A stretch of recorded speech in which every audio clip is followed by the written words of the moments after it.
Custo de vida, emprego e desemprego, cesta básica, tarifas públicas, salário mínimo. Agora, na Brasil Atual, a análise do DIEESE. E nós vamos conversar agora com o diretor técnico do DIEESE, Fausto Augusto Júnior. Bom dia, Fausto. Bom dia, Glauco. Bom dia a todos. Fausto, uma pesquisa Datafolha que foi divulgada na última segunda-feira mostrou que 26% dos brasileiros afirmam não ter comida suficiente para alimentar os seus familiares. E o levantamento mostra ainda que, obviamente, os mais afetados pela falta de alimentos são os mais pobres. Entre as pessoas com renda familiar de até 2 salários mínimos, 38% dizem não ter comida suficiente. Mas essa questão também atinge a faixa daqueles que recebem entre 2 e 5 salários mínimos. O percentual é de 14%. A fome voltou a ser, infelizmente, um tema nacional, Fausto, como era no passado não muito distante, meados ali dos anos 90? Sem dúvida, Glauco. E é lamentável, né? O Brasil, que tinha saído do mapa da fome, agora retorna forte com o mapa da fome. São mais de 30 milhões de pessoas, de brasileiros, que passam fome. Metade da população brasileira tem algum grau de insegurança alimentar, o que é bastante grave. E isso está vinculado à questão da carestia, né? Já há algum tempo a gente vai falando sobre isso aqui no espaço aqui da rádio, a questão do aumento dos preços dos alimentos de um lado, a redução da renda das pessoas de outro, o aumento da taxa de desemprego e a precarização do trabalho, tudo isso vai ajudando a gente a explicar o cenário que a gente chegou.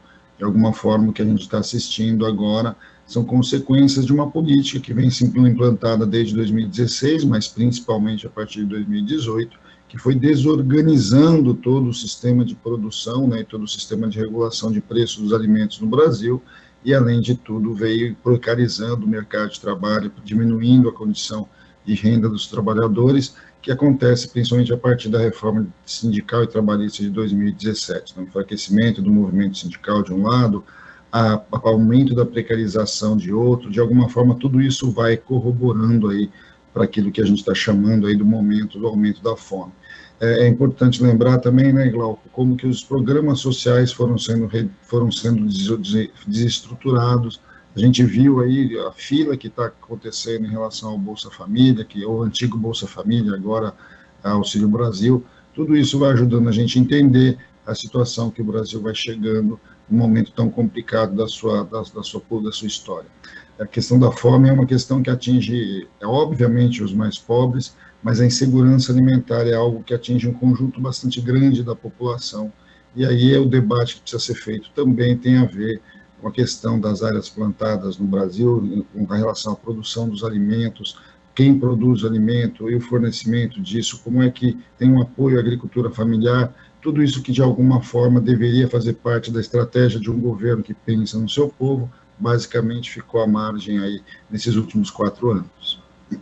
E uma desarticulação que veio num momento muito ruim, um momento de pandemia, de crise, e Fausto, inclusive, falando a respeito disso, teve uma outra pesquisa, né, feita pela Fundação Getúlio Vargas com base em dados do Instituto Gallup, né, que faz um levantamento desde 2006 mostrando insegurança alimentar em 160 países do mundo, e a parcela de brasileiros que não teve dinheiro para se alimentar ou alimentar sua família em algum momento nos últimos 12 meses subiu de 30% em 2019 para 36% em 2021, o que é um recorde na série iniciada em 2006, sendo que a primeira vez que, desde que existe essa medição, na verdade, que a insegurança alimentar brasileira supera a média simples mundial. Então é mais um dado, Fausto, que mostra, né, que os indicadores sociais no Brasil pioraram mais nesse período da pandemia aqui do que em relação ao resto do mundo. Então aquela justificativa de que a pandemia, a inflação mundial ou a guerra na Ucrânia afeta o mundo todo, só que no Brasil afetou muito mais por conta justamente dessa opção política do governo.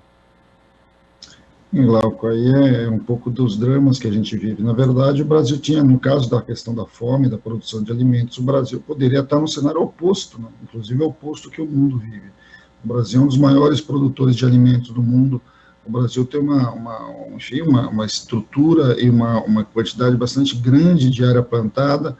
O problema é que a gente está assistindo aí uma desorganização das estruturas de apoio à agricultura familiar, que é quem, de certo modo, produz para a gente aqui, para boa parte da nossa alimentação, e, por outro lado, a ampliação do agronegócio, principalmente em culturas muito específicas, né, que é o caso da soja, é o caso da cana-de-açúcar, é o caso da proteína animal, do gado. Quando a gente vai olhando tudo isso, a gente vai começando a compreender como é que pode um país que produz alimento, que é campeão de produção de alimentos, né, e produção de produtos agroexportados para o mundo, e de, ao mesmo tempo, ser oposto a passar fome, né? Quando a gente olha o que acontece, por exemplo, com culturas muito tradicionais, que é o caso do café, por exemplo, né, o Brasil é o maior produtor de café do mundo, e você vai ter aí o preço do quilo do café no supermercado em torno de R$40. Mesmo a soja, né, que é um produto de exportação, e talvez o produto que mais cresça do ponto de vista de área plantada, você vai ter ali o preço do óleo de soja quase R$10 ali, a garrafa de 900 ml.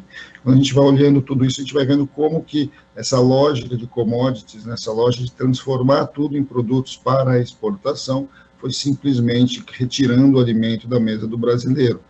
Ao mesmo tempo, o que vai acontecendo, né? Esses produtos para exportação, o agronegócio vai invadindo as terras da agricultura familiar, da produção de alimentos, e aí começa a faltar feijão, começa a faltar arroz, começa a faltar produtos básicos ali da mesa, da feira do brasileiro, e aí a gente vai assistindo essa elevação dos preços. É bom lembrar que programas como o Programa de Aquisição de Alimentos, o Programa de Alimentação Escolar, todos vêm sendo desmontados pelo governo Bolsonaro.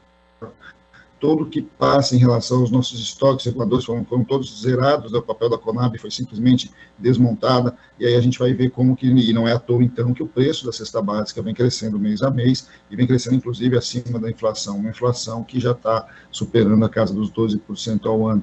Então, quando a gente vai olhando tudo isso, a gente vai ver que as escolhas que foi feito aqui, que poderiam ser escolhas que seriam o oposto do que acontece no mundo, o Brasil teria condição de produzir alimento para a sua população como um todo, isso deixou de ser prioridade e simplesmente foi, basicamente, tudo foi incorporado a esse grande negócio que virou o mundo agroexportador, e o Brasil vai voltando à sua condição ali de plantation, né, sua condição aí de grandes áreas plantadas destinadas à exportação de monoculturas. Isso é um problema bastante grave, e de alguma forma algo que o Brasil precisa reverter, e aí tem de um lado melhoria e ampliação da distribuição de renda, ou seja, a população precisa ter recursos para comprar o seu alimento, e de outro lado o Brasil precisa trabalhar a questão de quais produtos a sua produção vai priorizar, como que você vai garantir a segurança da produção dos alimentos para o conjunto da população, e a partir disso você vai construindo ali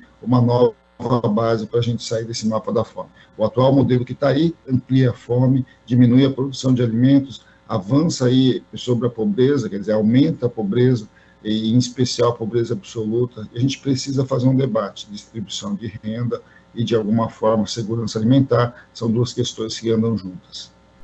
E falando desse modelo, mas também das políticas sociais em torno dele, Fausto, e das escolhas políticas, enfim, que estão sendo feitas ainda e que, de forma equivocada para muitos especialistas, hoje o Senado deve votar a PEC que já foi apelidada de PEC do desespero ou PEC da reeleição, já que decreta estado de emergência para permitir ao governo gastar 39 bilhões de reais para ampliação do Auxílio Brasil, a concessão de um voucher a caminhoneiros, entre outras medidas. E, Fausto, quando a gente vê isso, né, lembra ainda que o Auxílio Brasil é um programa que substituiu o Bolsa Família, que era uma iniciativa de política pública consagrada, inclusive no exterior, que totalmente estruturada, e de repente a gente tem esse programa que foi mal feito, né, como você mesmo já observou aqui no espaço do Diese, e também temos mais medidas aí que do ponto de vista fiscal também pode acabar comprometendo, inclusive uma reestruturação dessas políticas sociais em um novo governo que não seja este de Jair Bolsonaro, Fausto? Bem, o que a gente está assistindo no Congresso é bastante grave, né, Glauco? Primeiro que, de um lado, a gente está vendo o quanto que um governo que, de certo modo, durante 3 anos e meio, simplesmente veio desorganizando toda a segurança em mínimos programas sociais, de repente agora resolve que precisa ampliar os programas sociais, precisa, de certo modo, lidar com a questão do preço dos combustíveis, que foi um projeto que, inclusive, eles implementam, Então, quando a gente vai vendo tudo isso, basicamente tentar dizer para a população que a população não compreende o que está acontecendo, né? Porque, na verdade, nós estamos aí há 3 meses da eleição e essas propostas que estão sendo discutidas no Congresso Nacional, além de tudo, têm validade até dezembro desse ano, ou seja, basicamente num período eleitoral. Quer dizer, é muito explícito o movimento que o atual governo tem de simplesmente tentar criar alguns fatos, criar alguns arremedos para tentar justificar a sua incapacidade de lidar com questões bem objetivas, que é essa questão da fome, que é a questão da pobreza, que é a questão da desigualdade social. E a gente sabe que, na verdade, o que o governo quer é tentar a sua reeleição para continuar um projeto de ampliação da desigualdade, ampliação da fome, redução da capacidade da população de melhorar a sua vida em geral. Isso faz parte de um projeto, mas que de alguma forma está em voga agora, nesse momento eleitoral. É preocupante também, né, Glauco, porque programas assim, aprovações assim, a DOC, né, sendo ocorridas, sem estruturação, basicamente gastam recursos que deveriam e poderiam ser gastos em outras áreas de maneira mais estruturadas e vão deixando um passivo para o próximo governo e vão deixando buracos no orçamento, vão deixando mais desorganização do que a gente já vive ao longo desses anos todos aí de governo Bolsonaro. Então, simplesmente a gente vai assistindo aí mais do mesmo e a gente vai assistindo aí movimentos que, de alguma forma, para tentar lidar com coisas, com elementos paliativos, você vai desorganizando estruturas, você vai desorganizando problemas efetivos, né, possibilidade de solução efetiva, e que na prática não mexe naquilo que de fato precisa ser mexido. Os estoques reguladores não estão sendo reorganizados, as políticas de aquisição de alimentos e fortalecimento da agricultura familiar não estão sendo resolvidas, e a gente sabe que, na prática, a questão dos combustíveis está muito longe de ser uma questão tributária, e sim uma questão da política de preços da Petrobras, que privilegia os seus acionistas e não a sociedade brasileira como um todo. A não fazer esse discurso, a não fazer essa avaliação, a não simplesmente trazer isso a claro e a discussão para a sociedade em geral, o que a gente vai vendo aí são políticas populistas que, na prática, vão ter um prazo muito limitado, a gente sabe que vai tudo até dezembro, e aí depois, a depender da eleição, há de se pagar um preço bastante alto. Vamos lembrar que a inflação está bastante alta e não tem nenhum cenário de redução efetiva dessa inflação. Ao contrário, o único mecanismo que o atual governo simplesmente usa é aumentar a taxa de juros, que esfria a economia e aumenta a taxa de desemprego. Então, quando você vai colocando tudo isso junto, a gente vai vendo a situação que o Brasil chegou, que é uma situação de inflação alta, é uma situação de ampliação da pobreza e da desigualdade e um baixo crescimento econômico e baixa perspectiva de futuro para o nosso país. Fausto, muito obrigado pela sua participação aqui no Jornal Brasil Atual de hoje. Até a próxima. Até a próxima, Glauco. Bom dia a todos novamente. Bom dia.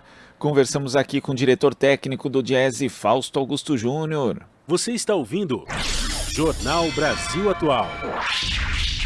As notícias que os outros não dão.